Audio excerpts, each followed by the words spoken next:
오늘 여러분 주일 예배에 오실 때 굉장히 기쁘셨죠? 네, 어제 이겼잖아요. 네.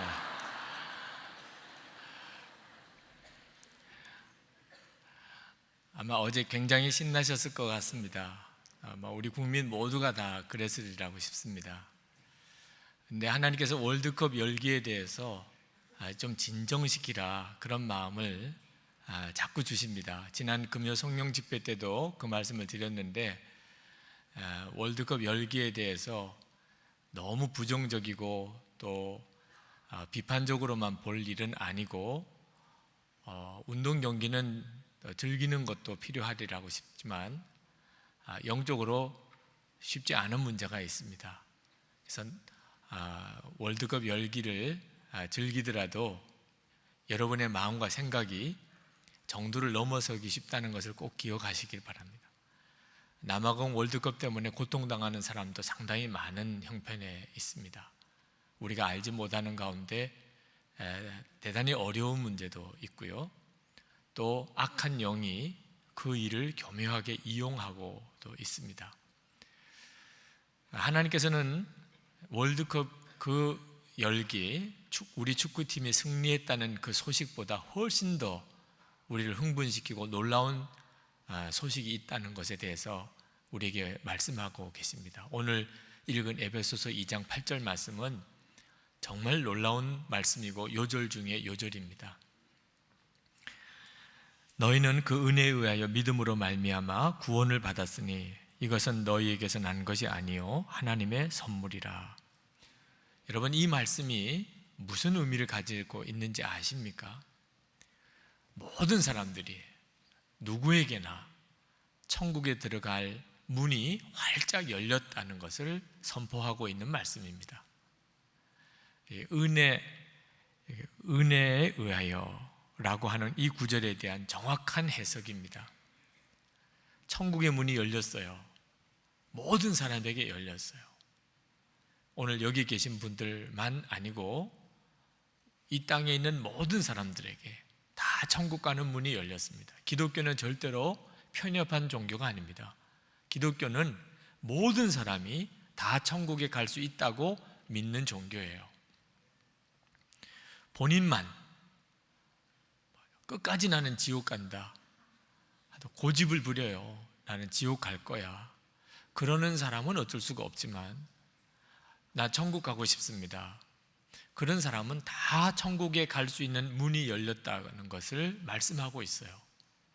은혜라고 하는 말은 그것은 자격이 없는 사람에게 하나님이 선물을 주신 걸 말합니다. 대가를 지불할 필요가 없어요. 다 공짜예요. 그 말씀을 하고 계신 거예요. 여러분, 이보다 더 놀라운 소식이 있을까요? 모든 사람들이 다 죄로 인해서 영이 죽었습니다. 그리고 마귀의 종노릇하고 살아요. 그리고 결국은 지옥에 가게 됩니다. 한 사람도 예외가 없어요. 모든 사람에게 주어진 피치 못할 운명이에요. 그런데 하나님께서 우리에게 은혜의 선물을 주셨어요. 우리가 지은 모든 죄를 다 예수 그리스도, 하나님의 독생자 예수 그리스도에게 다 지우셨어요. 그것을, 우리 모든 죄를 예수님이 지시고 십자가에서 피 흘려 죽으셨어요. 그래서 우리가 모든 죄에서 사함을 받았습니다. 그리고 하나님의 성령이 우리에게 오셨어요. 하나님의 자녀가 되었고 우리는 천국에 들어갈 자가 된 겁니다. 이사야 53장 5절 6절에 이렇게 말씀합니다. 그가 찔림은 우리의 허물 때문이요 그가 상함은 우리의 죄악 때문이라. 그가 징계를 받음으로 우리는 평화를 누리고 그가 채찍에 맞음으로 우리는 나음을 받았도다. 6절 다 같이 읽습니다. 우리는 다 양 같아서 그릇 행하여 각기 제 길로 갔거늘 여호와께서는 우리 모두의 죄악을 그에게 담당시키셨도다. 아멘. 이것이 복음이에요. 하나님이 우리에게 주신 은혜의 선물입니다. 이것이 얼마나 놀랍고 흥분된 것인지 고린도전서 2장 9절에서는 이렇게 말합니다. 기록된 바 하나님이 자기를 사랑하는 자들을 위하여 예비하신 모든 것은 눈으로 보지 못하고 귀로 듣지 못하고 사람의 마음으로 생각하지도 못하였다 함과 같으니라. 하나님께서 행하신 이 일은 사람들이 한 번도 그동안 본 적도 없고 들어본 적도 없고 생각도 해본 적도 없는 일이라는 거예요. 어떻게 모든 사람이 다 천국에 가는 문이 열릴 수 있을까요? 세상 사람들이 다 그에게 손가락질하면서 넌 지옥 가, 너는 지옥 가야 돼. 그런 사람이 혹 있다 하더라도 그 사람이 나 천국 가고 싶어요, 그렇게만 본인이 마음에 소원하면 그는 천국 갈 수 있는 길이 열려 있다는 거예요. 믿어질 어려운 말씀이지요. 자, 이런 엄청난 놀라운 소식을 하나님이 우리에게 주셨어요. 이것이 어떻게 월드컵에서 우리가 한 경기를 이겼다는 소식에 비교가 될 수 있을까요? 그런데도 참 안타까운 것은 월드컵에서 축구 경기에 승리했다는 소식 때문에 밤잠을 설쳐도 에베소서 2장 8절 말씀에 대해서는 무덤덤한 사람들이 많다는 것입니다. 에베소서 2장 8절에 이 복음의 말씀이 있는지도 모르는 사람들도 많아요. 교회 다니는 사람들 중에도 그렇습니다. 어째서 그렇죠? 이유는 영생이 있다는 것과 천국과 지옥이 있다는 사실에 대해서 모르기 때문에 그렇습니다. 영생이 있다는 것과 천국과 지옥이 있다는 사실을 알고 나면 하나님께서 우리에게 주신 이 은혜, 이 선물이 얼마나 놀라운 것인가를 다 알게 돼요.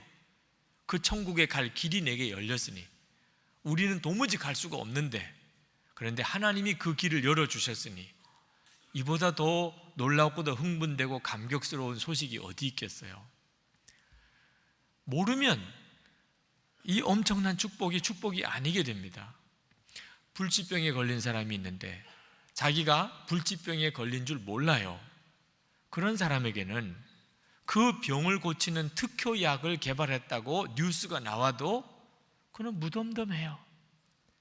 자기가 불치병에 걸려서 죽어가고 있다는 것을 아는 사람은 그 병을 고치는 특효약이 개발됐다는 소식을 들으면 펄쩍펄쩍 뛰면서 좋아하지요. 많은 사람들이 영생도 모르고 천국과 지옥도 모르니 하나님께서 허락하신 이 엄청나고 귀한 선물에 대하여 떨떠름한 반응을 하는 겁니다. 아는 사람은 세상에 이보다 더 귀한 게 없어요. 1847년에 전신 마취제를 처음 개발한 분, 영국의 에딘버러 대학의 교수였던 심프슨 박사입니다. 의학계 외과 수술에 있어서 획기적인 발전이죠.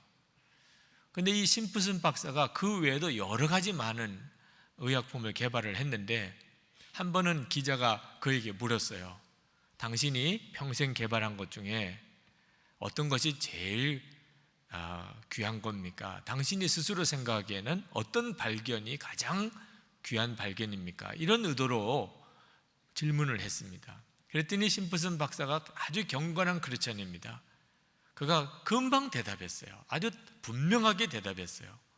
내가 죄인의 괴수라는 사실과 예수님이 나의 구주라고 하는 사실을 발견한 것이 내 인생의 가장 놀라운 발견입니다. 그 기자가 좀 어리둥절했겠죠. 무슨 이야기인가 싶었겠죠. 영안이 열린 사람에게는, 영생이 있다는 것과 천국이 지옥이 있다는 것을 안 사람에게는 에베소서 2장 8절의 말씀처럼 놀라운 복음은 없습니다. 천국 들어갈 길이 열렸어요. 하나님의 은혜라는 말이 그 말입니다. 그러나 이렇게 하나님이 우리에게 천국에 들어간 놀라운 길을 열어주셔도 전적으로 하나님이 여셨어요. 그래도 그것을 믿어야 그 하나님의 은혜를 내가 누릴 수 있습니다. 말씀에 너희가 그 은혜를 인하여 믿음으로 말미암아 구원을 얻었나니 라고 말씀했습니다. 자, 믿음이라고 하는 것은 간단해요. 전혀 어렵지 않습니다. 하나님이 나에게 구원의 선물을 이렇게 주시고 계세요. 모든 사람에게, 세계 모든 인류, 모든 사람에게 하나님이 아무 대가도 없이 스스로 노력한 것도 아니고 자격도 없지만 하나님이 선물을 주셨어요. 그때 두 손을 내밀어서 감사합니다 라고 이렇게 받아들이는 것을 믿음이라고 하는 거예요.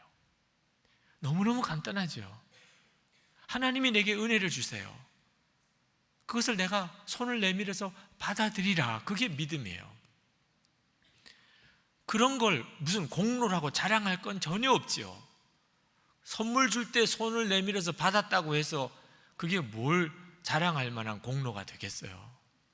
그러나 그것도 안 받아들이는 사람이 많은 것이 참 안타깝습니다.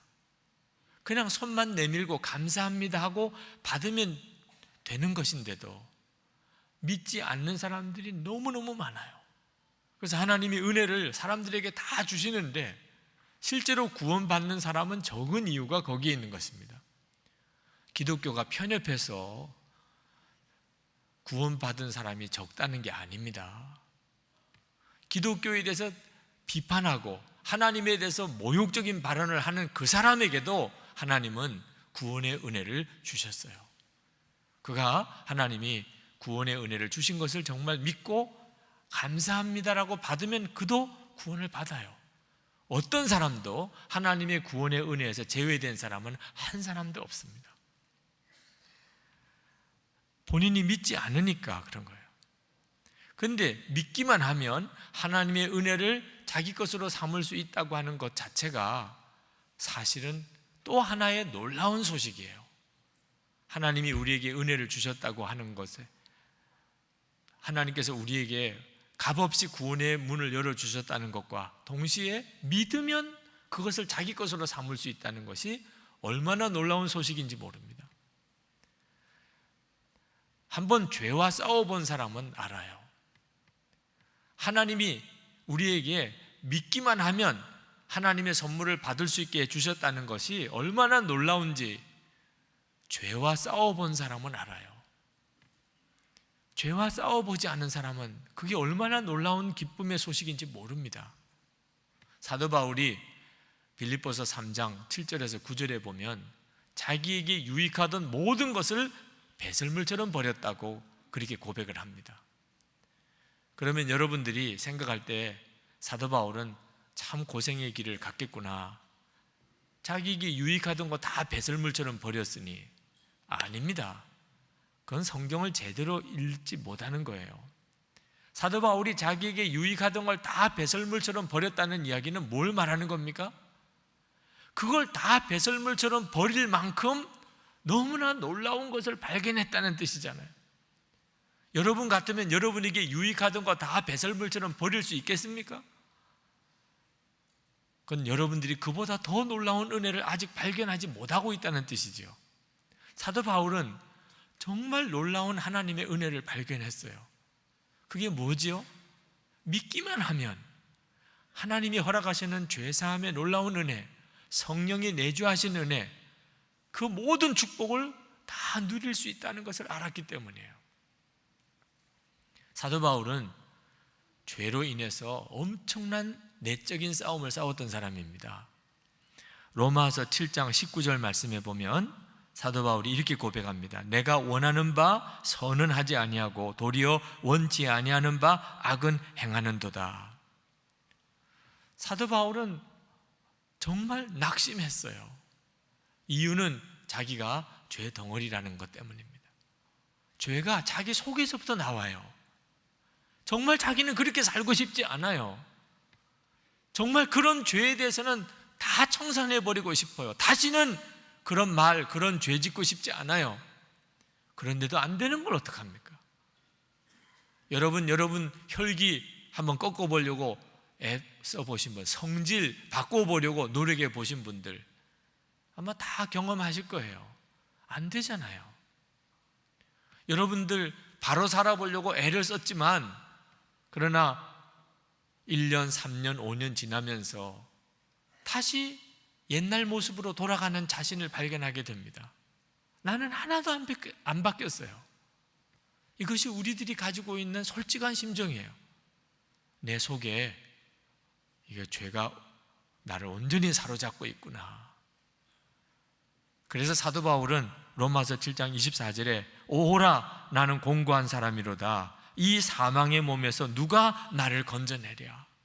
완전히 절망했어요. 죄와 싸우면 싸울수록 더 절망스러운 거예요. 나는 안 되는구나. 나는 사망의 몸이구나.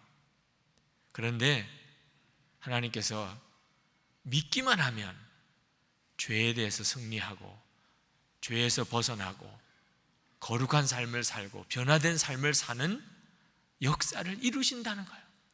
하나님이 다 이루신다는 거예요. 믿기만 하면. 이렇게 간단한 방법이 있을 수 있을까요? 그렇게 죄를 이겨보려고 노력해도 안 되는데 믿기만 하면 그게 된다니 사도 바울이 너무너무 황홀해진 거예요.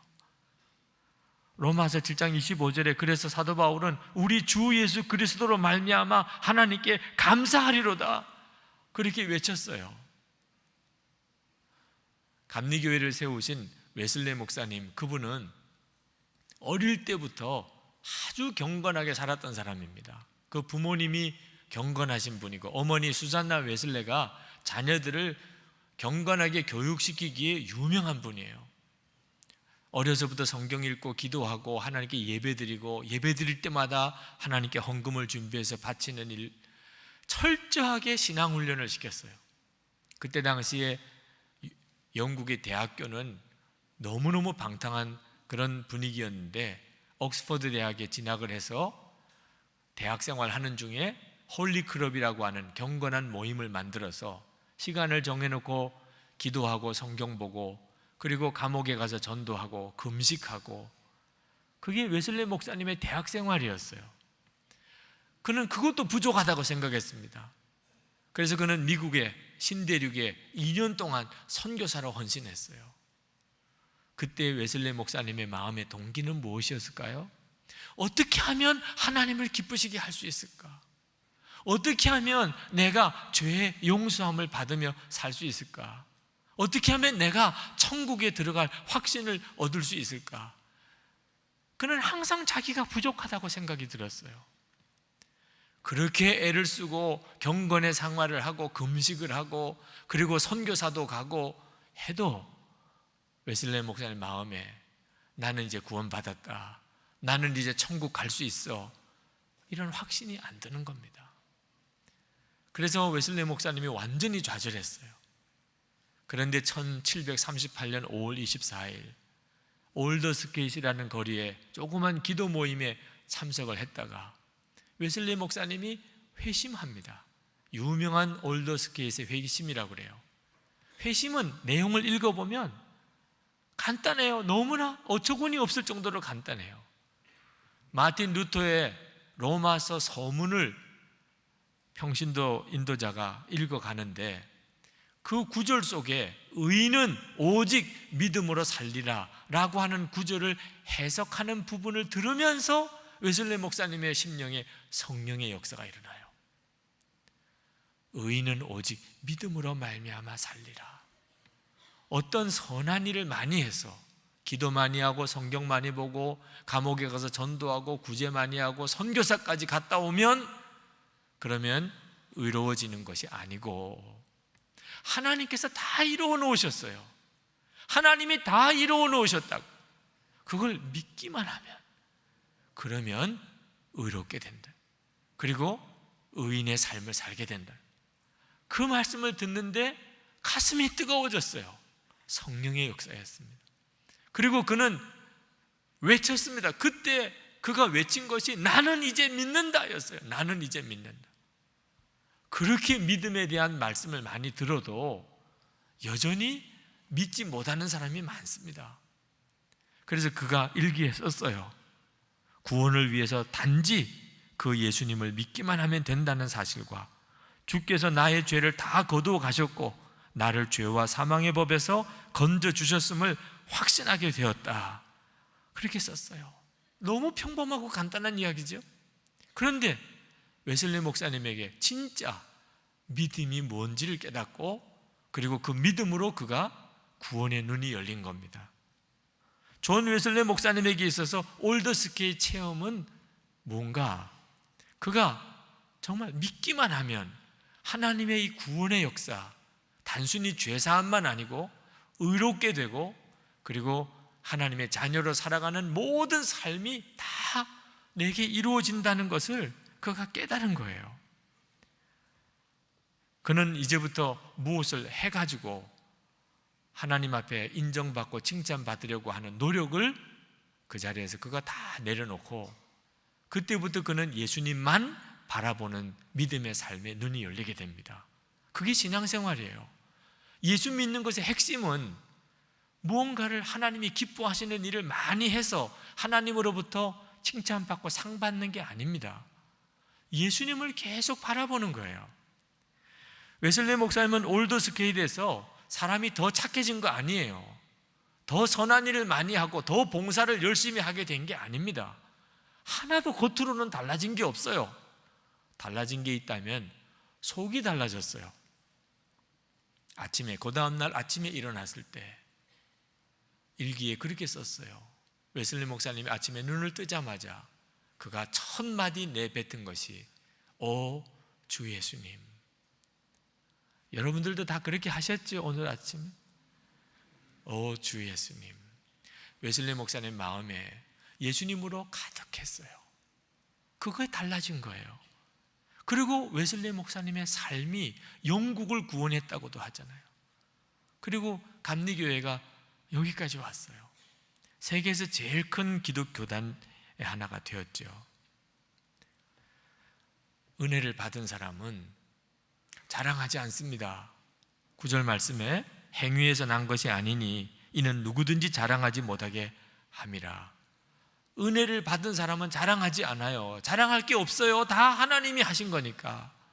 내가 바로 살아도 내게서 무슨 능력이 나타나도 자랑할 게 하나도 없어요. 그건 다 하나님이 하신 거예요. 나는 믿기만 한 것뿐이에요. 자랑은 안 하지만 나를 통해서 하나님의 은혜가 흘러나가게 돼요. 이건 엄청난 것입니다. 이게 하나님의 계획이에요. 하나님이 왜 우리에게 은혜를 선물로 주시려고 하시는가? 우리를 통해서 하나님의 은혜가 우리 주위에 있는 사람에게 흘러가게 하기 위해서 그렇습니다. 하나님의 은혜가 나를 통해서 다른 사람에게 흘러간다는 게 무슨 뜻이에요? 다른 사람의 죄와 다른 사람의 허물에 대해서 내가 얼마든지 받아들이게 된다는 거예요. 하나님이 나를 그렇게 하셨잖아요. 지옥에 갈 수밖에 없는 난데도 하나님이 받아주시고, 오히려 독생자를 우리를 위해 대신 죽게 하시고, 우리를 하나님 자녀 삼으시고 천국 백성 삼으셨잖아요. 그게 은혜거든요. 나도 다른 사람에게 그렇게 하게 된다는 거예요. 이것이 선한 일이에요. 10절 말씀을 보실까요? 우리는 그가 만드신 바라 그리스도 예수 안에서 선한 일을 위하여 지으심을 받은 자니 이 일은 하나님이 전에 예비하사 우리로 그 가운데서 행하게 하려 하심이니라. 하나님이 본래 우리 인간을 창조하실 때는 선한 일을 하며 살려고 창조하셨어요. 하나님이 그런 분이시니까. 다른 사람을 품어주고 베풀어주고 그렇게 살도록 우리를 만드셨어요. 그런데 죄가 우리 속에 들어오면서부터 우리는 악한 자가 되고 이기적인 자가 되고 욕심의 사람이 됩니다. 그런데 예수 믿고 난 다음에 이게 다시 다 회복이 되었어요. 예수 믿고 나는 죽고 예수로 사는 자가 된 다음에 이기적이고 욕심 덩어리인 나는 다시 십자가에 죽어지고 하나님이 본래 창조하신 그 본래 모습이 다시 내게 회복이 되었어요. 선한 일을 하는 사람이 되었어요. 이 선한 일이 뭔가 하면 하나님의 은혜를 다른 사람에게 흘려보내는 거예요. 천국의 삶이에요. 여러분, 우리는 예수 믿고 난 다음에 죽고 난 다음에 천국 들어가는 게 아닙니다. 예수 믿은 바로 그때부터 천국의 삶을 살게 돼요. 하나님의 은혜를 다른 사람에게 나누어 주는 삶을 산다는 뜻이에요. 여러분은 은혜로운 사람이십니까? 한번 여러분 자신을 한번 점검해 보세요. 여러분은 은혜로운 사람이세요? 다른 사람의 죄와 허물에 대해서 여러분은 얼마든지 받아줄 수 있는 그런 사람입니까? 가족에게 그래요. 남편에게, 아내에게, 부모님에게, 자녀들에게 여러분은 은혜로운 사람입니까? 여러분 교우들에게 은혜로운 사람이세요? 속회에서, 선교회에서 여러분은 은혜로운 사람입니까? 여러분 오늘 교회에 오셔서 여러분이 은혜로우셨나요? 주차장에서 여러분 은혜로우셨나요? 엘리베이터 앞에서 은혜로우셨나요? 먼저 타시지요. 저는 계단으로 걸어 올라가지요. 여러분 오늘 식당에서 여러분은 은혜로우신지 아닌지 알 수 있어요. 새치기 하는 사람 더 앞에 가시지요. 준비한 반찬이 다 떨어졌어요. 그때 알게 돼요. 내가 얼마나 은혜로운 사람이 됐는가. 여러분은 여러분 자신이 은혜로운 사람이 되셨다고 생각하십니까?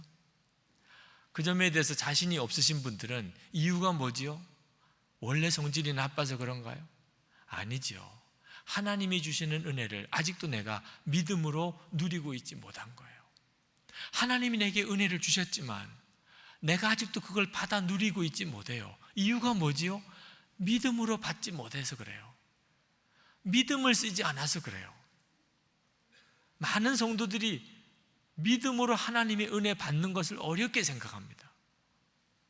그게 뭘 어떻게 하는 건지 잘 몰라요. 그냥 손을 내밀어서 감사합니다라고만 하면 되는데도 그걸 못해요. 왜? 우리 속에는 믿음을 가로막는 생각이 굉장히 강합니다. 하도 우리는 믿음으로 살아보지 않았기 때문에, 은혜 받는 일을 주지도 못했고 받지도 못하고 살았기 때문에 우리는 항상 어떤 대가를 요구해요. 자격이 있어야 된다고 생각해요. 어느 국회의원 모임에 꼭 와달라는 초청을 받았습니다. 모임에 갔어요. 갔더니 여러 사람들과 인사를 쭉 나누시더라고요. 보니까 다 똑같이 인사하는 게 아니더라고요. 어떤 사람에게는 악수를 하는데 한 10번을 손을 흔드는 것 같아요. 아, 진짜 저 사람은 중요한 사람인가 보다, 저 국회의원에게. 어떤 사람에게는 그저 간단하게 웃으면서 악수만 한 번 해요. 아, 저 사람은 보통인가 보다. 나는 어떻게 악수할까? 아주 관심이 되더라고요. 저분이 나에게는 어떤 태도를 보일까? 여러분, 오늘 여러분이 예배하러 교회에 오셨는데 하나님께서 여러분들을 맞이하실 거 아니에요? 그죠? 하나님이 어떠실 것 같아요? 여러분을 보시는 하나님, 여러분을 보시고 너무너무 기뻐서 펄쩍펄쩍 뛰면서 좋아하실까? 그렇게 느껴지세요? 아니면 왔냐? 이렇게 정도 하실까? 아니면 너도 왔냐? 이러실까? 네. 아니면 왜 왔니? 이러실까? 여러분들 나름대로 어떤 느낌이 있을 거예요. 하나님이 오늘 나를 어떻게 받으실까? 오늘 예배드리러 교회는 왔어요. 근데 하나님이 모든 사람을 다 똑같이 맞이하시지는 않을 거 아닌가? 어떤 사람은 매우 반가워하실 거고, 어떤 사람에 대해서는 하나님이 영 마음이 내켜하지 않으실 수도 있잖아요. 나는 하나님이 어떻게 받으실까? 여러분들 마음에 하나님이 나를 보시고 너무 기뻐서 펄쩍펄쩍 뛰시면서 좋아하실 것이라고 믿어지지 않으시는 분들이 이 자리에 있으실 겁니다. 내 이름을 아시기는 하실까? 그런 분도 있을 거예요. 왜 그렇죠? 왜 그런 생각이 드실까요? 내가 지난 한 주간 동안 내가 살았던 내 삶이 하나님에게 별로 기쁨이 아닐 거라고 생각이 드니까, 하나님 기뻐하는 삶을 안 살았어요. 그러면 내 마음속에 하나님이 나를 기뻐하지 않으실 거야, 이런 생각이 든단 말입니다. 이거는 은혜에 대한 믿음을 전혀 모르는 사람입니다. 그건 내가 하나님을 기쁘시게 할 수 있는 어떤 것이 있어야 된다고 생각해요. 기도를 많이 했거나, 또는 성경을 많이 보았거나, 전도도 열심히 했거나, 하나님 하지 말라는 거 다 끊어버렸거나, 그랬어야 될 거라는 생각을 하는 거죠. 그러니까 하나님의 은혜를 이해 못하고 아직도 믿음을 이해 못하는 거예요.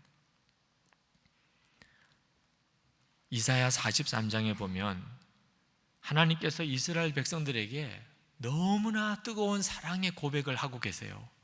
1절에 보면 너는 내 것이라 그런 말씀을 하시고, 4절에 보면 내가 너를 보배롭고 존귀하게 여기고 너를 사랑하였노라, 그렇게 말씀하고 계십니다.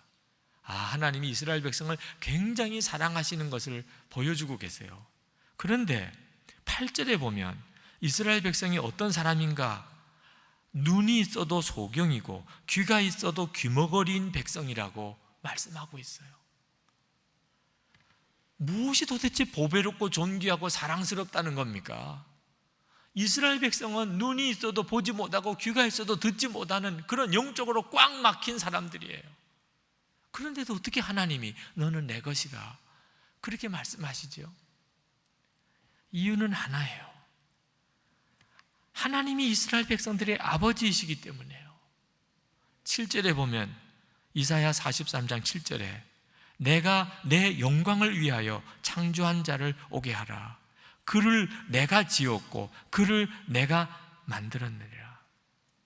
하나님께서 이스라엘 백성을 창조하신 분이에요. 아버지세요. 그러니까 이스라엘 백성이 대단히 영적으로 완고하고 하나님의 말씀에 순종하지 않고 했지만 하나님은 이스라엘 백성들을 근본적으로는 사랑하고 계십니다. 보배롭고 존귀하게 여기시는 거예요. 이것이 하나님의 은혜예요. 문제는 우리가 그것을 믿느냐 하는 거죠. 하나님에 대해서 부정적인 믿음을 가지고 있는 사람들이 의외로 많습니다. 하나님은 까다롭고 하나님은 두렵고 하나님은 인색하고 하나님은 나 고생시키시는 하나님이고 그렇게 생각하는 분들이 많아요. 우리 자녀들에게서부터 우리가 믿음을 배워야 돼요. 여러분 자녀들을 이렇게 보면 어떤 때는 진짜 뻔뻔하다는 생각이 들 때가 많잖아요. 그죠? 집안일 하나, 청소를 제대로 하나, 자기 방 정리라도 하면 좋아. 밥을 한번 하기를 하나, 설거지를 한번 제대로 좋은 얼굴로 하나, 심부름 하나 좋은 얼굴로 한 적이 있나, 그렇다고 공부를 잘하나. 그런데도요, 저녁만 되면 뻔뻔하게 자기 집이라고 들어와요. 전화로 확인은 하고 와야 되잖아. 나 오늘 집에 들어가도 돼요. 아니, 사람이 양심이 있으면 자기가 한 게 있잖아요. 집안일에 뭘 도움이 돼요? 아무것도 도움이 안 되고. 공부, 그냥 무조건 너 공부만 하라 그래도 성적표는 엉망으로 받아오면서도 어쩌면 그렇게 저녁에 자기 집이라고 그렇게 들어오나 말이에요. 그리고는 냉장고는 어떻게 이렇게 벌컥벌컥 열고. 진짜 뻔뻔한 게 우리들의 자녀들이잖아요. 그들이 뻔뻔하고 말 안 듣고 공부 제대로 잘 안 하고 그래도 믿음 하나만큼은 기적과 같아요. 내 아버지다. 이거 우리 집이다. 냉장고나 언제든지 열어볼 수 있어. 하나님은 그런 믿음을 기뻐하신다니까. 히브리서 11장 6절에 믿음이 없이는 하나님을 기쁘시게 할 수 없다고 그랬어요. 어느 목사님이 초등학교 다니는 아들 하나 있는데 대단히 야단을 쳤어요. 그리고는 아이가 그냥 자기 방에 딱 들어가서는 꼼짝을 안 하는 겁니다. 저녁 먹을 때가 됐는데 딴 때 같으면 나와서 배고프다, 반찬이 뭐냐 하던 애가 나와보지도 않아요. 그래서 목사님이 야, 나와서 저녁 먹어라 그랬더니 예 하더니 그제서야 나와서 식탁에 앉아요. 가만히 있어요. 밥 먹어. 예 그러더니 진짜 밥만 먹는 거예요. 앞에 있는 고기 반찬도 먹어. 그랬더니 또 예 그러더니 그거 먹고. 그러고는 자리에서 일어나요. 과일이라도 먹고 가라. 그랬더니 또 예 그러고는 앉아서 과일 먹고. 그리고 방에 들어가서 또 공부를 하는데 텔레비 보겠다 전혀 그런 투정도 없이 말 잘 들어요. 한번 엄청난 혼을 나고 나니까 애가 어떻게 말을 잘 듣는지. 그런데 그때 이 목사님이 그렇게 말 잘 듣는 아들을 보고 마음이 아프더라는 거예요. 완전히 이 아이는 로봇들이에요. 로봇. 시키는 대로만 하는 아이예요. 평소에 아들 하나 있는 아들 정말 말 잘 들으면 소원이 없겠다고 생각했어요. 근데 말 잘 듣는 것만 가지고는 아버지의 마음에 기쁨이 아니구나. 그 아이가 아버지 집에 있는 기쁨을 가지고 살지 않는다면 말 잘 듣는 것만 가지고는 아버지의 기쁨이 아니에요. 지금도 예수 믿고 신앙생활 하는 것을 그저 하나님 아버지께 말 잘 듣는 수준에서 신앙생활 하시는 분들이 많아요. 아직도 하나님은 그걸 기뻐하지 않아요. 그 심령 중심에서부터 기쁨이 넘치는가? 다른 사람에게 기쁨이 흘러갈 정도로 그게 은혜가 넘치는 삶이거든요. 주위에 있는 사람들이 여러분이 정말 기쁨이 넘치는 사람이구나, 은혜가 넘치는 사람이구나, 그렇게 여기십니까?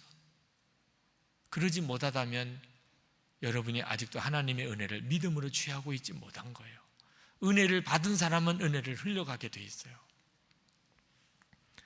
레이몬드 릴리라고 하는 아주 난폭하고 성격이 거친 흑인 청년 하나가 어느 날 그 동네에 있는 교회 목사님이 그렇게 미워졌어요. 특별한 이유도 없이 그 목사님이 미운 거예요. 그 목사만 자기 마을에서 없어졌으면 정말 마음에 걸리는 것이 없을 거라는 생각이 들어요. 그래서 그 목사를 벽돌로 머리를 내리쳐서 아주 죽이고 싶은 생각이 들었어요. 그리고는 벽돌을 옷 속에다가 숨기고 교회 주일에 온 겁니다. 그냥 교인처럼 와서 예배드리고 나가서 인사할 때 그 목사님을 벽돌로 내리치려고 생각을 하고 왔어요. 그런데 참 공교롭게도 그날 은혜를 받은 거예요.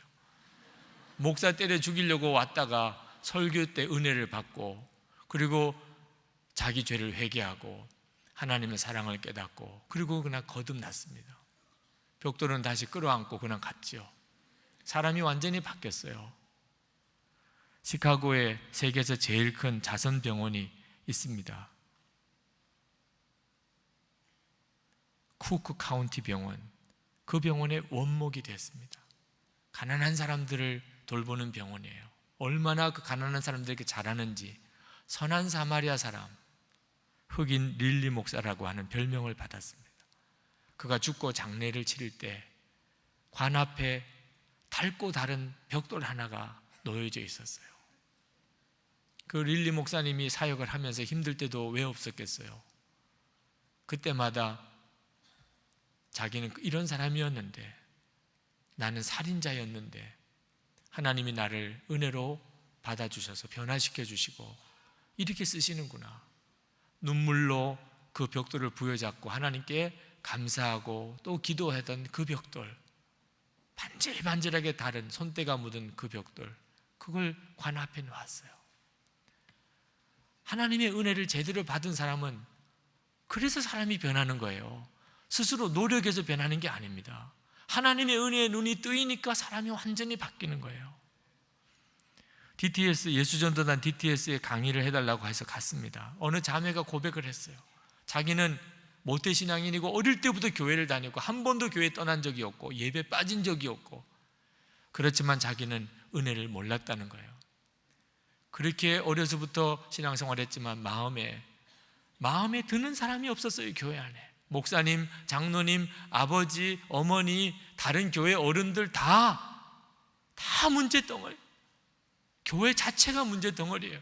그렇게 비판적이었던 자매예요. 그런데 이 자매가 예수님을 만나고 그리고는 모든 게 달라졌어요. 얼마나 감사한 사람들인지, 자기가 그렇게 비판적으로만 보았던 그 사람들이 얼마나 고마운 사람들인지, 허물조차 사랑스러움을 느꼈다고 그랬습니다. 은혜를 받으면 바뀌는 거예요.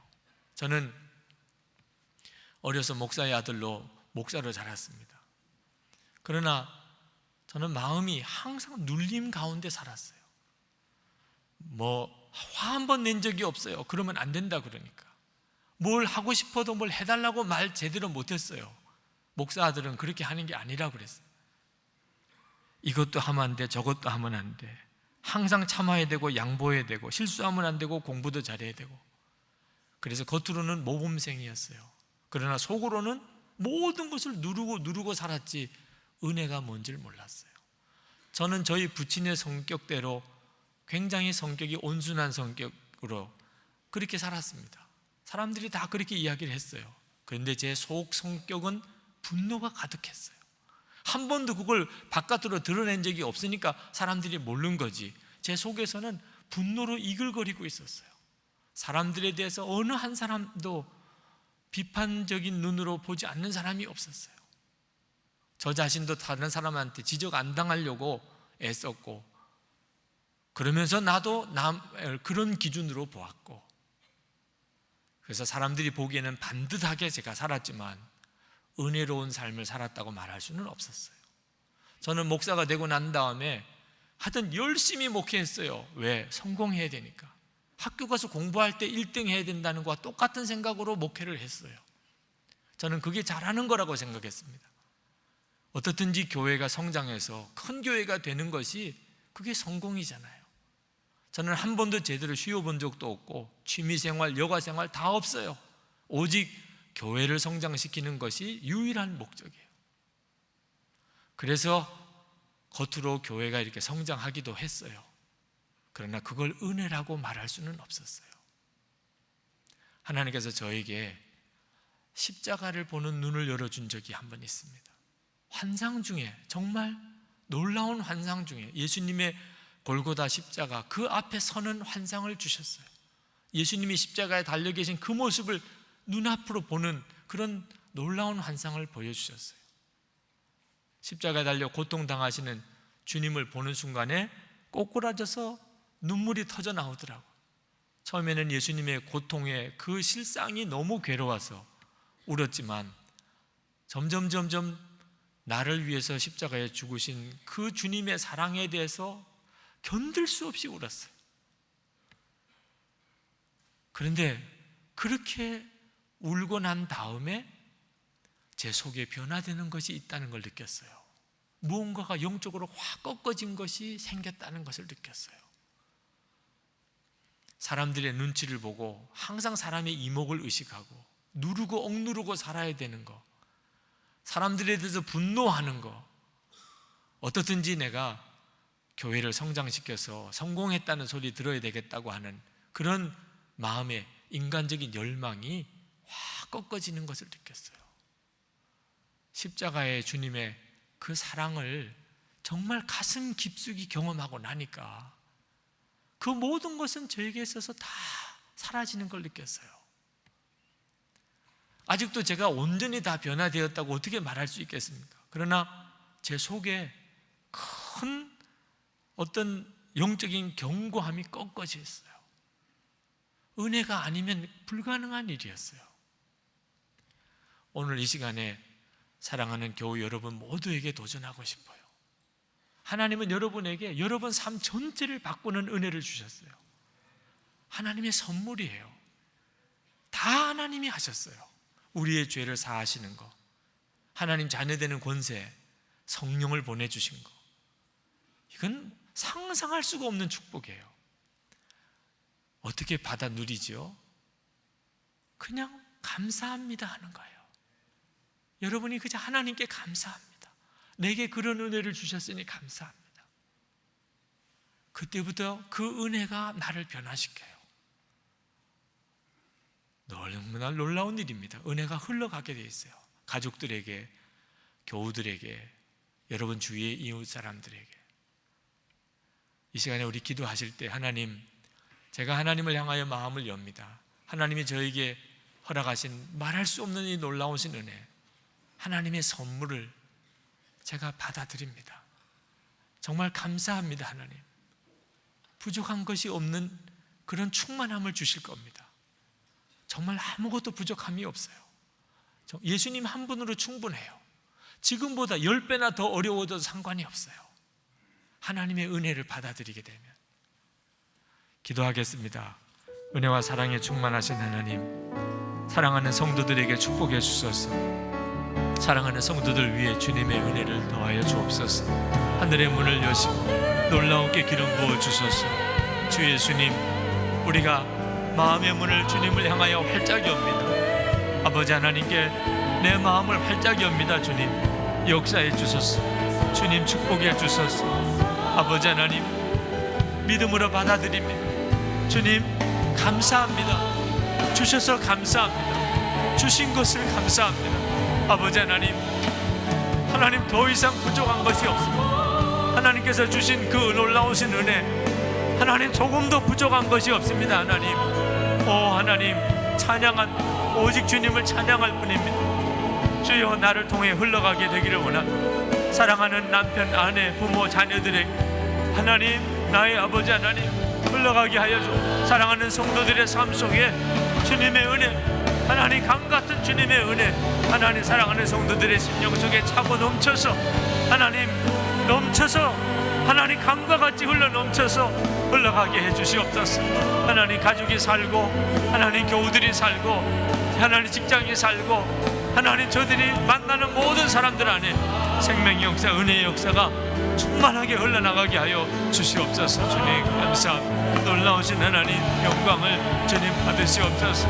오늘도 하나님 앞에 나와 기도하며 간구하는 성도들을 축복해 주시고 저들의 심령에 축복해 주시고 주여, 저들의 심령에 기름 부어주시고 하나님, 놀라우신 은혜를 채워주시옵기를 주여 간절히 소원합니다. 역사해 주소서. 주님, 충만하신 주님의 은혜로 채워주소서. 놀라우신 하나님의 은혜로 주님 채워주소서. 기름 부어주소서. 하나님 감사합니다. 아버지 하나님, 하나님을 향하여 정말 마음을 활짝 엽니다. 하나님이 주시는 은혜, 말할 수 없는 은혜, 폭포수 같은 하나님의 사랑, 주님 마음을 활짝 열고 받아들입니다. 오직 감사합니다. 하나님, 두 손을 들고 주님이 주신 은혜를 받습니다. 감사할 뿐입니다. 하나님, 찬양할 뿐입니다. 하나님의 역사를 믿습니다. 주님의 놀라우신 은혜를 믿습니다. 채워주소서. 하나님, 우리의 심령 가운데 주님의 은혜로 충만하소서. 하나님, 흘러가기를 원합니다. 내 사랑하는 가족들에게, 남편, 아내, 부모, 자녀들 사이에 하나님, 사랑하는 성도들에게 충만하게 채워주신 그 은혜로 정말 생수의 강이 흘러가듯이 흘러넘치게 하소서. 가정이 살고 자녀들이 살고 우리의 교우들, 속회가 살고 선교회가 살고 교회가 살고 직장이 살고 일터가 살고 우리가 만나는 모든 사람들에게 오직 하나님의 은혜의 통로가 되게 하소서. 주여, 부족함이 없습니다. 모든 원망, 모든 불평, 주님 이 시간에 주님의 은혜 가운데 다 사라졌습니다. 모든 두려움과 염려 다 사라졌습니다. 주님, 오늘도 사랑하는 성도들에게 은혜와 복을 허락하소서. 믿음으로 주님께 나아가는 성도들을 축복하소서. 우리의 예배, 찬양, 감사, 준비한 예물을 주님 받으셨습니다. 하나님, 영광 받으시고 주의 기뻐하는 뜻대로 사용되게 하소서. 그리고 성도들이 은혜 가운데 일어나게 하소서. 성도들의 가정이 은혜로 충만하게 세워지게 하소서. 교회가 주님의 은혜로 채워 일어나게 하소서.